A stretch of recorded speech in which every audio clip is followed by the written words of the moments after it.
மகிமைப்படுத்தி அவருடைய பாதத்தருகே முகங்குப்புற விழுந்து அவருக்கு ஸ்தோத்திரம் செலுத்தினான். அவன் சமாரியனா இருந்தான். முதல் சம்பவத்தில் பார்க்குறோம், 10 நபர்களும் சுகம் வேணும் அப்படின்னு இயேசு கிறிஸ்துவிட்ட கேட்கும்போது 10 பேரும் சுகம் பெற்றுக் கொண்டாங்க. ரெண்டாவது சம்பவம் பார்க்கும்போது அந்த 10 நபர்கள்ல ஒரு நபர் என்ன பண்றாருன்னா திரும்ப ஒரு வரார். சுகம் பெற்ற அந்த 10 பேர்ல ஒரே ஒரு நபர் திரும்ப வந்து இயேசு கிறிஸ்துவிட்ட என்ன பண்றாங்கன்னா அவர் என்ன பண்றாருன்னா இயேசு கிறிஸ்துவிட்ட அவர் நன்றி இதயத்தோடு என்ன பண்றாருன்னா அவர் வந்து தேவனை மகிமைப்படுத்தினார் அப்படின்னு பார்க்கிறோம். தேவனை மகிமைப்படுத்துது, தேவனுக்கு ஸ்தோத்திரம் செலுத்துறது எல்லாமே தேவன் மேல வைத்திருக்கக்கூடிய நன்றியை வெளிப்படுத்துறது. ஒருவேளை எனக்கு செஞ்ச உதவி, எனக்கு தேவன் அந்த குஷ்டரோகி 10 பேருக்கு சுகம் கொடுத்தாரு. ஆனா அந்த 10 பேர்ல 9 பேர் அந்த சுகத்தை பெற்றுக்கொண்டு அப்படியே போயிட்டாங்க. அதுல ஒரு நபர் என்ன பண்றாரு, நன்றி உணர்வோடு தேவனிடத்துல வந்து அவருக்கு மகிமை செலுத்துறாரு, அவருக்கு நன்றி செலுத்துறாரு, அவருக்கு ஸ்தோத்திரம் செலுத்துறாரு. அவருடைய என்ன சொல்றது, பின்னாடி அவருடைய பாதத்தருகே முகங்குப்புற விழுந்து அவருக்கு ஸ்தோத்திரம் செலுத்தினான். இப்போ இது எதை காட்டுகிறது அப்படின்னு பார்க்கும்போது அவருடைய பாதத்தருகே முகங்குப்புற வந்து ஸ்தோத்திரம் செலுத்தினா அவருக்கு அவரை மகிமைப்படுத்தினாருங்கிற ஒரு காரியத்தை தான் இது சுட்டி காட்டுகிறது. பாருங்க, ஒரு நன்றி பாருங்க, மனிதனுடைய வாழ்க்கையில தேவன் செய்த எவ்வளவு பெரிய ஒரு மகத்துவமான ஒரு விஷயம். இன்னைக்கு குஷ்டரோகி என்று அந்த நாட்கள்ல அடையாளம் கண்டுகொள்வதற்கான வேலை யார் செஞ்சாங்கன்னா ஆசாரியர்கள் அந்த வேலையை செஞ்சாங்க. ஒருவேளை இன்னைக்கு பாத்தீங்கன்னா போதர்களுக்கான வேலை வந்து இயேசு கிறிஸ்துவை பற்றி சொல்லுவதற்கான ஒரு வேலை மட்டும் தான் அந்த நாட்களில் போதர்கள் செஞ்சுட்டு இருக்கிறாங்க. ஒரு ஆசிரியனுடைய வேலை இன்னைக்கு ஒரு வேதத்தின் காரியங்களை சொல்லுவது ஆசிரியனுடைய வேலையா இருக்குது. அந்த நாட்கள்ல வேதத்தின் காரியத்தை சொல்வது மட்டும் இல்ல, ஒரு நபர் நோயோடு இருக்கிறானா அவனுக்கு குஷ்டரோகம் இருக்குதா, அவனுக்கு சுகமாயிடுச்சா அப்படின்னு சொல்லக்கூடிய வேலையை ஆசிரியர்கள் அந்த வேலையை பெற்றிருந்தார்கள், அந்த தகுதியை பெற்றிருந்தார்கள். அப்போ இவனுக்கு ஒரு குஷ்டரோகம் ஒரு மனுஷனுக்கு இருக்குனாலே ஆசிரியர் போனோம். ஆசிரியர் போனோன்னா ஆசிரியர் சொல்லுவார், ஓகேப்பா உனக்கு குஷ்டரோகம் வந்துருச்சுப்பா, நீ ஊருக்கு ஒதுக்கு போறப்பா, நீ இங்க இருக்கணும்ப்பா, உன்னுடைய படுகை எடுத்துக்கிட்டு நீ அந்த பக்கம் போயிடுப்பா அப்படின்னு ஆசிரியர் சொல்லுவாங்க. ஒருவேளை அவன் சுகம் அடைஞ்சாலும் கூட ஆசிரியர் வந்து காட்டிட்டு ஓகே ஆசிரியர் பாப்பாரு, ஓகே நீ சுகம் பெற்றுட்டப்பா, நீ இதுக்கப்புறம் ஊருக்குள்ள போகலாம், ஜனங்களோடு நீ பழகலாம் அப்படின்னு சொல்லி ஆசிரியனுடைய அறிக்கையாக இருந்தது. அப்போ இங்க பாத்தீங்கன்னா இந்த 2வது சம்பவத்துல பாத்தீங்கன்னா அவன் நன்றி இதயத்தோடு காணப்பட்டான். இப்போ தேவன் செய்த எவ்வளவு பெரிய மகத்துவமான செயல். ஒரு ஊருக்குள்ள ஒரு குஷ்டரோகம் வந்து நான் ஊருக்குள்ள மனிதர்கள் பேசாம ஒதுக்கி வச்சிருப்பாங்க. அப்போ அவ்வளவு எவ்வளவு அந்த வழியா போறவங்க இவங்க பேசணும்னு ஆசைப்படுவாங்க, இவங்களால பேச முடியாது, இவங்களுடைய அன்பை வெளிப்படுத்த முடியாது. ஒரு தீவிரவாதி போல, ஒரு மோசமான ஒரு நபரை போல அந்த மக்கள் எத்தனையோ முறை பார்த்துருப்பாங்க. அவங்களுடைய பார்வைகளெல்லாம் இவங்களுடைய மனங்கள் குமுறப்பட்டிருக்கும். ஆனாலும் அப்படிப்பட்ட ஒரு குமுறுதல் இருந்து ஒரு விடுதலையை தேவன் கொடுத்தாருன்னு நினைச்சு அதுல 10 பேர்ல ஒருத்தர் மட்டும் வந்து நன்றி இதயத்தோடு தேவனை மகிமைப்படுத்தி தேவனுக்கு ஸ்தோத்திரம் செலுத்துறதை நம்ம பார்க்கிறோம்.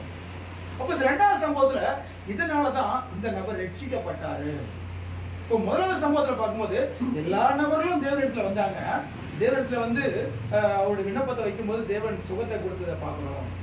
அப்போ இன்னைக்கு அப்படிதான், நீங்க உலகத்துல எல்லாரும் தேவனிடத்துல வராங்க. இயேசு கிறிஸ்துவை அறியாத நபர்கள் கூட இயேசு கிறிஸ்துவிட வந்தா ஏதாவது அற்புதம் நடக்குமா, அடையாளம் நடக்குமா, ஏதாவது ஒரு விடுதலை கிடைக்குமான்னு சொல்லி இன்னைக்கு உலகத்துல அநேக ஜனங்கள் இயேசு கிறிஸ்துவை தேடி இயேசு கிறிஸ்துவ வரக்கூடியதை இன்னைக்கு நம்ம நாட்கள்ல பார்த்து கொண்டிருக்கிறோம். ஆனா வர்றாங்க, வந்து ஒரு அற்புதம் நடக்குது, ஒரு அதிசயம் நடக்குது, ஒரு நன்மையான காரியம் நடக்குது, அதோட போதும் ஒரு பாய் சொல்லிட்டு அப்படியே போயிடுறாங்க. திரும்ப நன்றி சொல்லக்கூடிய இருதயம் கிடையாம இன்னைக்கு இருக்குது உலகத்தில் இன்னைக்கு பார்க்கணும்.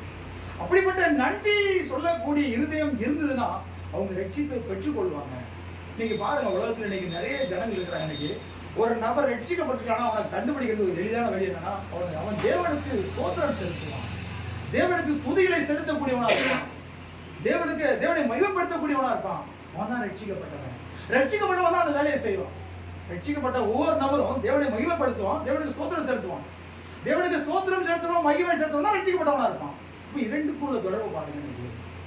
இப்போ இந்த நபர் தான் அந்த நபர் நன்றி இதயத்தோடு. அப்போ ஸ்தோத்திரம் செலுத்துறது, நன்றி செலுத்துறது எல்லாமே ஒரே அர்த்தத்தை தேவன் மேல வைத்த அந்த ஒரு அன்பின் வெளிப்பாடு. அவர் எனக்கு செய்த என்னை எப்படிப்பட்ட ஒரு மோசமான ஒரு அனுபவத்திலிருந்து தேவன் என்னை மீட்டு கொண்டு வந்தாரு.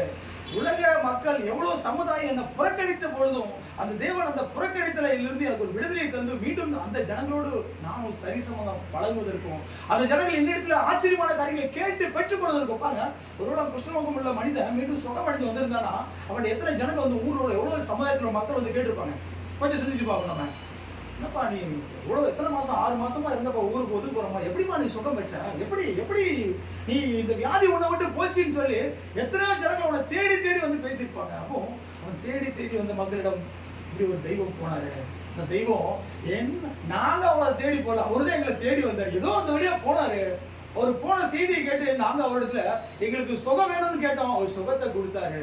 இன்னைக்கு நான் சுகம் பெற்றுக்கொண்டேன். இன்னைக்கு நானும் இன்னைக்கு பாருங்க இந்த அந்த இடத்துல எத்தனை குஷ்டரோகி இருந்திருப்பாங்க நமக்கு தெரியல, வேதத்துல பதிவு பண்ணல. இன்னைக்கு அநேக குஷ்டரோகி இருந்திருக்கலாம். அந்த 10 நபர்கள் கூட ஒருவேளை அந்த இடத்துல இருந்து ஒரு 10 நபர் கூட வந்து இந்த இடத்துல கேட்டுருக்கலாம், ஆண்டவரே எங்களுக்கு சுகம் தாங்கன்னு சொல்லி. அப்போ அந்த இடத்துல சுகம் பெற்ற காரியத்தை அந்த ஊரில் உள்ள அநேக மக்களுக்கு அவன் சொல்லக்கூடியவனாக காணப்படுகிறான். அப்போ இந்த இடத்துல ரெண்டாவது நம்ம பார்க்கிறோம். அப்போ ஒரு காரியத்தை தேவனிடத்துல ஒரு காரியத்தை நம்ம பெற்றுக்கொண்ட பின்பாக அவருக்கு நன்றி செலுத்தணும். நன்றி செலுத்தும் போது நம்ம ரட்சிப்பை பெற்றுக்கொள்வோம். ரெண்டாவது காரியம் பார்க்கிறோம். நம்ம இதைதான் அன்னைக்கு வேதத்துல 2 சம்பவம் நடந்தது, அதை நம்ம பார்க்கிறோம். அப்போஸ்தலர் 16ஆம் அதிகாரம் வசனம் 25 வாசிங்க.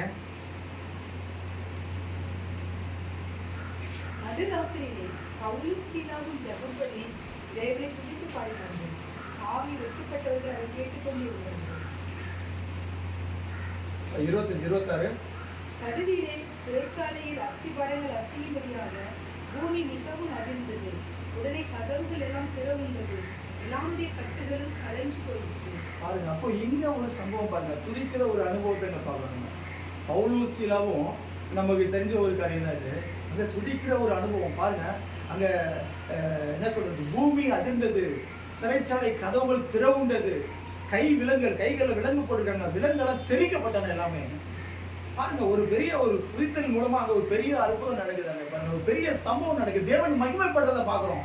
அப்போ தேவனை துதிக்கும் போது அங்க ஒரு பெரிய ஒரு அடையாளம் அற்புதம் நடக்கிறது மட்டும் இல்ல, அங்க பின்னாடி பார்க்கும்போது அங்க ஒரு நபர் ரட்சிக்கப்படுறதை நம்ம பார்க்கிறோம். நம்ம அப்போ அவர் தேவனை துதிக்கும் போது அங்க ஒரு ரட்சிப்பு நடக்குது, அங்க ஒரு விடுதலை நடக்கிறது நம்ம பார்க்கிறோம். நம்ம இந்த அனுபவத்துல ரெண்டாவது ஒரு சம்பவம் பார்க்கிறோம். நம்ம 2 நாளாகமம் 20ஆம் அதிகாரம் வசனம் 21 22 வாசிங்க.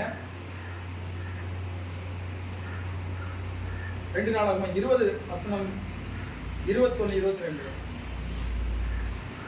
பின்பு அவர் ஜனத்தோடு ஆலோசனை பண்ணி பரிசுத்தமுள்ள மகத்துவத்தை துதிக்கவும் ஆயுதம் அணிந்தவர்களுக்கு முன்பாக நடந்து போய் கர்த்தரை துதியுங்கள், அவர் கிருபை என்றும் உள்ளதென்று கர்த்தரை பாடவரை எழுதினார். அவர்கள் பாடி துதி செய்ய தொடங்கின போது யூதாவுக்கு விரோதமாய் வந்து பதிவிருந்த அம்மோன் புத்திரரையும் மோவாபியரையும் சேயீர் மலைதேசத்தாரையும் ஒருவருக்கு விரோதமாய் ஒருவரை கர்த்தர் எழும்படியினால் அவர்கள் வெட்டுண்டு விழுந்தார்கள். இங்க ரெண்டாவது ஒரு சம்பவம் நம்ம பார்க்கிறோம்.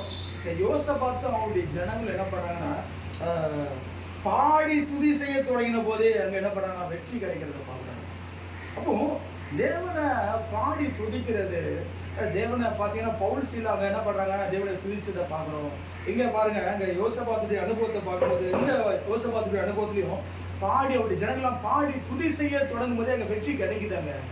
இப்போ அங்க பவுல் சீலாவுடைய அனுபவத்துல ஒரு வெற்றி கிடைக்கிறத பார்க்கிறோம். பாத்தீங்கன்னா கைவிலங்கெல்லாம் தெரிக்கப்படுதாங்க, சிறைச்சாலை கதவுகள்லாம் திறக்கப்படுறதை நம்ம பார்க்கிறோம். நம்ம அப்போ துதி செய்யறது தேவனுக்கு ஒரு பிரியமான காரியம். இன்னைக்கு எப்படிப்பட்ட ஒரு சூழல்ல இருந்தா கூட தேவனை நம்ம துதி செய்யறது நம்ம நிறுத்தக்கூடாது. நம்மங்கிறத இந்த காரியங்களை நம்ம கற்றுக்கொள்றோம். சங்கீதம் 50ஆம் அதிகாரம் வசனம் 23 வாசிங்க.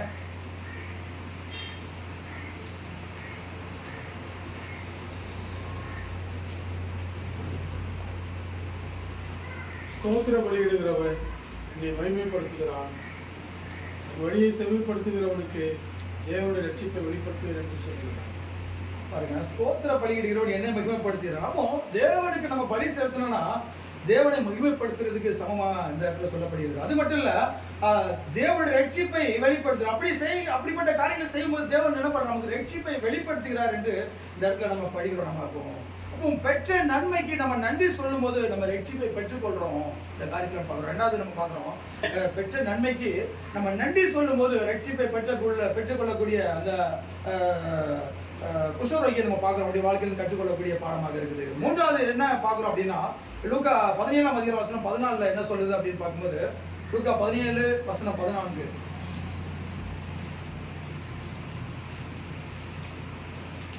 அவர்களை அவர் பார்த்து, நீங்கள் போய் ஆசாரியர்களுக்கு உங்களை காண்பீர்கள் என்றார். அந்தபடி அவர்கள் போகையில் சுத்தமானார். பாருங்க, அப்போ மூன்றாவது காரியம் பார்க்கும்போது அவர் என்ன சொன்னார், இயேசு கிறிஸ்து நீங்க போய் ஆசிரியர்கிட்ட போய் காட்டுங்க அப்படின்னு சொல்றாரு, உங்களை காட்டுங்க அப்படின்னு சொல்லும்போது இவங்க என்ன பண்றாங்க, அந்த வார்த்தைக்கு அப்படியே கீழ்ப்படுகிறாங்க. இயேசு கிறிஸ்து சொன்னாரு அப்படின்னு சொல்லி அவங்க விசுவாசத்தோட அந்த செயலை அவங்க செஞ்சதுனால தான் அவங்க சுகம் பெற்றதை நம்ம பார்க்கிறோம். மூன்றாவது காரியத்தை பார்க்கும்போது ஆண்டவர் வார்த்தை அப்படியே நம்ம நம்பணும், அப்படியே விசுவாசிக்கணும். அந்த விசுவாசத்தின் மூலமா தான் அந்த இடத்துல ஒரு பெரிய ஒரு அற்புதம் நடந்ததை நம்ம பார்க்கிறோம். இப்போ பாருங்க, ஒரு கேள்வி கூட கேட்கல, நீங்க ஆண்டவரே நாங்க உங்களுக்கு சுகம் வேணும் அப்படின்னு சொல்லி உங்களுக்கு வந்திருக்கிறோம், நீங்க என்னமோ ஆசிரியர்கிட்ட போய் காட்டுங்க அப்படின்னு சொல்றீங்களே என்னன்னு சொல்லி ஒரு வார்த்தை கூட அவங்க இயேசு கிறிஸ்து சொல்லாம அப்படியே அந்த வார்த்தைக்கு அப்படியே கீழ்ப்படுகிறத பாக்குறோம். இயேசு கிறிஸ்துடைய பார்வைக்கு அவங்க கீழ்ப்படிந்து என்ன பண்றாங்க, விசுவாசத்தோட அவங்க போறதை நம்ம பாக்குறோம். அது 17ஆம் அதிகாரத்துல கூட பாத்தீங்கன்னா லூக்கா 17ல கூட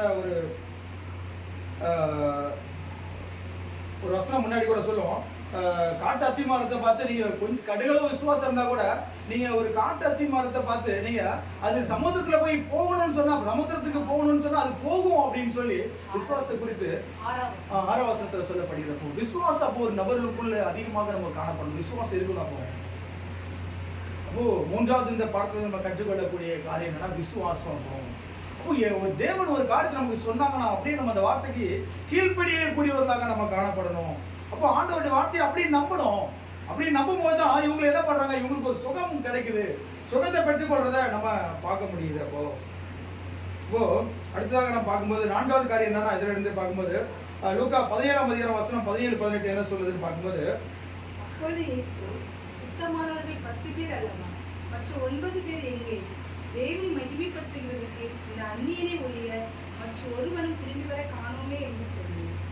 அப்போ இதுல என்ன காரியம், 4வது அந்த காரியம் நம்ம இதுல இருந்து பார்க்கக்கூடிய காரியம் என்னன்னு பார்க்கும்போது, தேவனை மகிமைப்படுத்துறதுக்கு இந்த அந்நியனை ஒழிய மற்றொரு திரும்பி வர காணோமேன்னு சொல்றாரு. அதாவது 10 பேருக்கு சுகம் கிடைச்சதாப்பா, நீ ஒரு ஆள் மட்டும் வந்திருக்கியப்பா, மீதி 9 பேர் எங்கன்னு சொல்லி அந்த இயேசு கிறிஸ்து அந்த இடத்துல கேட்கும்போது அப்ப என்ன பதில் பார்க்கும்போது அதுல அந்த ஒரு நபர் யாரா இருக்கிறாரு, சமாரியானா இருக்கிறாருன்னு சொல்லி நம்ம பார்க்குறோம். அந்த ஒரு நபர் சமாரியானா காணப்படுகிறார். மீதி நபர்கள் யாருன்னு பார்க்கும்போது மீதி நபர்கள் யூதர்களாக காணப்படுகிறார்கள். அப்ப அந்த யூதர்களுக்கு பார்த்தீங்கன்னா எல்லா காரியங்களும் தெரியும், இயேசு கிறிஸ்துவை பற்றி அவங்களுக்கு வேத சட்டங்கள் எல்லாமே தெரியும். ஆனா தெரிஞ்சாலும் பார்த்தீங்கன்னா நன்றி சொல்லக்கூடிய இறுதியும் அவங்களுக்கு குறைவாக காணப்படுகிறதுனால தான் அவங்க ரட்சிப்பை இழந்து போயிட்டாங்க. அவங்க இந்த சமாரியன் என்ன பண்றாருன்னா, நன்றி சொல்லக்கூடிய இறுதி அவர்கள் காணப்பட்டதுனால தான் அவர் என்ன பண்றாரு, ரட்சிப்பை பெற்றுக்கொண்டவராக காணப்படுகிறார். இன்னைக்கு வாழ்ந்து கொண்டிருக்கக்கூடிய நம்மளுடைய வாழ்க்கையில் இன்னைக்கு பாருங்க, இன்னைக்கு உலக மக்கள் இன்னைக்கு அநேகர் பார்த்தீங்கன்னா நன்றி இருதயத்தோடு காணப்படுகிறாங்க. இன்னைக்கு தேவன் செய்த அநேக நன்மைகளை நினைத்து, ஒருவேளை அவங்க வணங்குற தெய்வம் பொய்யான தெய்வம் இருந்தாலும் ஒரு தெய்வம் உலகத்தில் நல்லது பண்ணிட்டு இருக்குன்னு சொல்லி அந்த தெய்வத்துக்கு அவங்க நன்றி அறிதலோட தெய்வத்தை வணங்கிட்டு இருக்கிறாங்க. ஆனால் அப்படிப்பட்டவர்களுக்கு தேவன் ரட்சிப்பை கொடுப்பதற்கு அவர் காத்திருக்கிறார் இன்னைக்கு. ஆனா தேவன் எவ்வளவு நன்மைகளை செய்திருந்தோம், அந்த நன்மைகளை நினைத்து பார்க்காதபடி மக்கள் இருக்கக்கூடிய இன்னைக்கு நம்ம அட்வந்து பிள்ளைகளாகிய நமக்கு தேவன் கொடுக்கக்கூடிய எச்சரிப்பு என்ன அப்படின்னா, நம்மளும் அப்படிப்பட்ட அந்த 9 நபர்களை போல ரட்சிப்பை பெற்றுக்கொள்ளாதவர்களாக, நம்ம ரட்சிப்பை இழந்து போகக்கூடியவர்களாக நம்ம காணப்படக்கூடாது என்பதில் நம்ம நினைத்து பார்க்கக்கூடிய, சிந்தித்து பார்க்கக்கூடிய ஒரு செயலாக காணப்படுகிறது. எவ்வளவு பாருங்க இன்னைக்கு யூதர்கள் பார்த்தீங்கன்னா, ஏன்னா அந்த இடத்துல முன்னாடி உள்ள வசனங்கள் பாரம்பரியத்தில் சொல்லும்போது என்னன்னா, அவர் எங்க போறாரு, அவரு எஸ்ரேல் போகும்போது சமாரியா கலிலேயா நாடுகளின் வழியாக போறாரு. அப்போ அங்க சமாரியா பட்டணத்து வழியா போறாரு, கலிலேயா நாட்டு வழியா போறாரு. அந்த 9 யூதர்களும் சமாரியாவை சேர்ந்தவர்கள், அது 9 யூதர்களும் கலிலேயாவை சேர்ந்தவர்கள். அந்த ஒரே ஒரு நபர் மட்டும் சமாரியாவை சேர்ந்தவர்கள். அப்ப பாருங்க, அந்த இடத்துல ஒரு நபர் ரட்சிப்புக்காக இயேசு கிறிஸ்து அந்த இடத்துல கடந்து போகிறத பாக்குறோம். இயேசு கிறிஸ்து தேடி அந்த ஜனங்க வரல, அவரு அவங்க இருக்கக்கூடிய இடத்தை தேடி போகக்கூடியதை நம்ம பாக்குறோம். நம்ம வேத்துல கூட நம்ம பார்ப்போம். நம்ம ஒரு நபர் பார்த்தீங்கன்னா மரத்து கிளையில ஏறிட்டு இயேசுவை பார்க்கணும்னா ஒரு ஆவலோடு இருக்கிறத பார்ப்போம். நம்ம சகேயுடைய வாழ்க்கையை பார்ப்போம். நம்ம இயேசு கிறிஸ்து எப்படியாவது பார்க்கணும்னு சொல்லி ஒரு ஆவலோடு இருக்கக்கூடிய ஒரு சூழல்ல அந்த நபரை சந்திப்பதற்காக இயேசு கிறிஸ்து அந்த வழியாக போறாரு. அப்ப இங்க ஒரு 10 நபர்களுடைய தேவை அங்க இருக்குது, அங்க ஒரு நபருடைய ரட்சிப்பு அங்க இருக்குது. அந்த சமாரியோட ரட்சிப்புக்காக இயேசு கிறிஸ்து அந்த இடத்தை தேடி இயேசு கிறிஸ்து போகிறத நம்ம பார்க்கிறோம். அப்போ அவன் என்ன பண்றான், தேவனுக்கு பயந்து தேவனை மகிமைப்படுத்துகிற அந்த அனுபவத்தை நம்மளால பார்க்க முடியுது. வெளிப்படுத்த விசேஷம் கூட 14:7 என்ன சொல்லுது அப்படின்னு பார்க்கும்போது வாசிங்க. வெளிப்படுத்த விசேஷம் 14:7 இந்த சத்தமிட்டு தேவனுக்கு பயந்து அவரை மகிமைப்படுத்துங்கள், அவர் நியாயத்திற்கு கொடுத்த வேலை வந்தது, வானத்தையும் பூமியையும் சமுத்திரத்தையும் நீரூற்றுகளையும் உண்டாக்கினவரையே தொழுது கொள்ளுங்கள் என்று கூறினார். பாருங்க, இந்த வசனத்துக்கும் இதுக்கும் ஒரு சின்ன தொடர்பு இருக்கிறத பார்க்க முடியுது. அப்போ தேவனுக்கு பயப்படணும், அவரை மகிமைப்படுத்தணும். அது மட்டும் இல்ல, அவரை தொழுகை செய்யக்கூடிய சம்பவம் அதுல நம்ம பார்க்கிறோம். நம்ம வெளிப்படுத்தின 14:7 இங்கேயும் பாருங்க, இந்த சமர் என்ன பண்றாருன்னா, இவரு தேவனை மகிமைப்படுத்துகிறத பார்க்கிறோம். நம்ம இவர் என்ன பண்ற, ஆரோக்கியமானதை அவர் சரீரம் ஆரோக்கியமானதை கண்டுட்டு திரும்ப வந்து அவர் உரத்த சத்தத்தோட தேவனை மகிமைப்படுத்தினாரு. அங்க என்ன பண்றாரா, வெளிப்படுத்தின விசேஷத்துல 14 தூதன் மிகுந்த சத்தம் இட்டுன்னு போட்டுருக்குது. அப்போ ரெண்டுக்குமே ஆங்கில பைபிள்ல அங்க மிகுந்த சத்தம் இட்டு, இங்க உரத்த சத்தத்தோட. அப்போ ரெண்டுக்கும் ஆங்கில பைபிள்ல வித்தியாசத்தை பார்க்கும்போது லவுட் வாய்ஸ், ஒரு ஒரு உரத்த சத்தமா பாத்தீங்கன்னா தேவனை மகிமைப்படுத்தக்கூடிய ஜனங்களாக இந்த இடத்துல மகிமைப்படுத்தக்கூடிய ஒரு நபராக இந்த இடத்துல இந்த சமாரியன் காணப்பட்டான். அப்போ கடவுள் பிள்ளைங்க, ரட்சிப்பை பெற்றுக்கொண்ட பிள்ளைங்க, ரட்சிப்பை பெற்றுக்கொண்ட ஒவ்வொரு பிள்ளைகளும் உரத்த சத்தத்தோட தேவனை மகிமைப்படுத்தக்கூடியவர்களாக காணப்படுவாங்க. தேவனை மகிமைப்படுத்துங்கள், அவனை மகிமைப்படுத்தணும், அவரை துதிக்கணும். அது மட்டும் அவரை தொழுகை செய்யக்கூடியவர்களாக அந்த இடத்துல இருக்கிறத நம்ம பார்க்க முடியுது. நம்ம இன்னைக்கு கடைசி காலத்துல வாழ்ந்து கொண்டிருக்கக்கூடிய நம்முடைய வாழ்க்கையிலும் நம்ம எந்த சூழ்நிலையிலும் நம்ம எப்படி காணப்படுகிறோம். அதோட நல்ல சூழ்நிலையில் இருக்கும்போது தேவனை துதிக்கலாம். தேவன் நல்லவர், எனக்கு என்னுடைய வாழ்க்கையில் அநேக நன்மைகளை செய்து கொண்டிருக்காருன்னு சொல்லி நம்ம தேவனை துதிக்கக்கூடியவர்களாக காணப்படலாம். ஆனா மோசமான அனுபவம் நடந்து கொண்டிருக்கக்கூடிய நேரத்தில் கூட பவுல் சில தேவனை துதித்தார்கள். அப்போ ஒரு மோசமான அனுபவத்திலும் தேவனை துதிக்கக்கூடிய பவுல் சிலாவை நம்ம எண்ணி பார்க்கணும். அப்போ அப்படிப்பட்ட ஒரு துதித்தலின் மூலமாக அங்க ஒரு பெரிய சம்பவம் நடக்குவாங்க. வேதத்துல நடந்தது போல இன்னைக்கும் நம்மளுடைய வாழ்க்கையில் அப்படிப்பட்ட தேவனை நம்ம மகிமைப்படுத்தணும், அவரை துதிக்கணும். அப்படி துதிக்கும் போது நம்மளுடைய வாழ்க்கையில் ஒரு பெரிய சம்பவம், ரட்சிப்புக்கான ஒரு சம்பவம் அங்க நடக்கும் நிச்சயமா என்பதை வேதம் நமக்கு பதிவு செய்து வைத்திருக்கிறது. அப்போ இந்த பாடத்துல இருந்து நம்ம கற்றுக்கொள்ளக்கூடிய காரியங்கள் என்ன அப்படின்னு பார்க்கும்போது இந்த 4 சம்பவங்களை நம்ம பார்க்கிறோம். நம்ம முதலாவது 10 நபர்களும் இயேசு கிறிஸ்துவிட்ட சுகம் வேணும்னு கேட்டாங்க. ஆனா 10 நபர்களுக்கும் இயேசு கிறிஸ்து சுகத்தை கொடுத்தாங்க. ரெண்டாவது இதுல நம்ம பார்க்கக்கூடிய சம்பவம் என்ன அப்படின்னு பார்க்கும்போது, சுகத்தை பெற்றவர்கள் 10 பேரா இருந்தாலும் அதுல ஒரு நபர் நன்றி இதயத்தோடு தேவனிடத்துல வந்தாரு. அப்படிப்பட்ட நன்றி இதயத்தோடு வந்ததுனால அவர் என்ன பண்ணார், ரட்சிப்பை பெற்றுக்கொண்டார். அவர் மூன்றாவது நம்ம பார்க்கக்கூடிய சம்பவம் என்ன அப்படின்னு பார்க்கும்போது, மூன்றாவது இந்த பாடத்துல இருந்து அவர் என்ன பண்றாரு, விசுவாசத்தோட அந்த 10 நபர்களும் தேவனிடத்துல போனாங்க. இப்போ விசுவாசம் அவங்களுக்கு இருந்தது.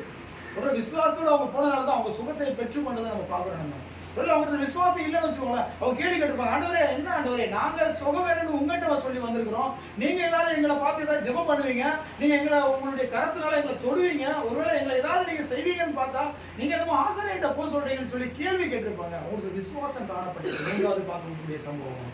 நான்காவது பார்க்கக்கூடிய சம்பவம் என்ன அப்படின்னு பார்க்கும்போது, அந்த ஒரு நபர் எப்படி இருந்தாரு, அந்த ஒரு நபர் சமாரியனாக காணப்பட்டாரு. இன்னைக்கு அந்த ஒரு நபர் யார், இன்னைக்கு உலகத்தானாக காணப்படுகிறார். இன்னைக்கு அட்வென்டிஸ்ட் சத்தியத்தை இன்னைக்கு ஏற்றுக்கொண்ட அந்த இன்னைக்கு நம்மளுடைய வாழ்க்கையிலும் உலகத்து நபரையும் இன்னைக்கு ஒப்பிடும்போது, இன்னைக்கு உலகத்து நபர்கள் தேவன் செய்த ஒவ்வொரு நன்மைகளையும் நினைத்து தேவனுக்கு நன்றி சொல்லக்கூடிய இருதயமுடையவர்களாக காணப்படுகிறது. தேவனுக்கு நன்மையை பெற்ற இந்த அட்வென்டிஸ்ட் சபைகள் இன்னைக்கு எவ்வளவு சத்தியங்களை தேவன் நமக்கு கொடுத்திருக்கிறார். தேவனுக்கு நம்ம நன்றி சொல்லக்கூடிய இருதயமுடையவர்களாக காணப்படுகிறோமா? தேவனுக்கு நம்ம நன்றி சொல்லக்கூடிய இருதயமுடையவர்களாக காணப்படணும். அப்படி நம்ம காணப்படும் போது தான் அந்த ரட்சிப்பை நம்ம நிலைத்திருக்க முடியும். ரட்சிப்பை மீண்டும் நம்ம காத்துக்கொள்ள முடியும். நம்ம அப்போ இன்னைக்கு வாழ்ந்து கொண்டிருக்கக்கூடிய 4வது சம்பவத்துல பார்க்கும்போது, அப்போ அங்க பாத்தீங்கன்னா அந்த 9 யூதர்கள் ரட்சிப்பை இழந்து போனதை நம்ம பார்க்கிறோம். ஆனா இயேசு கிறிஸ்து அந்த வழியா தான் போனாங்க. எல்லாரையும் இயேசு கிறிஸ்து ரட்சிப்பதற்கு ஆவலோடு தான் காத்திருக்கிறார். ஆனாலும் அந்த ரட்சிப்பை அது ஒரு நபர் மட்டும் பிடித்துக்கொண்டு ரட்சிப்பை பெற்றுக்கொண்டு அவருடைய வாழ்க்கையில இயேசு கிறிஸ்துவை தொடர்கிறத பார்க்கிறோம் நம்ம. ஆனா 9 நபர்கள் வாழ்க்கையில செய்த நன்மைகளை மட்டும் அவங்க பெற்றுக்கொண்டு இயேசு கிறிஸ்துவை புறக்கணிக்கக்கூடிய அந்த அனுபவத்தை நம்ம இந்த இடத்துல பார்க்கிறோம். அதே போலதான் 4வது சம்பவத்துல இன்னைக்கு நம்மளுடைய வாழ்க்கையை நம்ம எண்ணி பார்க்கிறோம். நம்ம உலகத்துல எவ்வளவு ஜனங்கள் இன்னைக்கு வாழ்ந்து கொண்டு இருக்கிறாங்க. எவ்வளவோ ஜனங்களுக்கு கிடைக்காத மேலான சத்தியங்கள், மேலான வெளிச்சங்கள், உலகத்தினுடைய முடிவு இன்னைக்கு நம்மளுடைய கைகளில் இன்னைக்கு இருக்குது.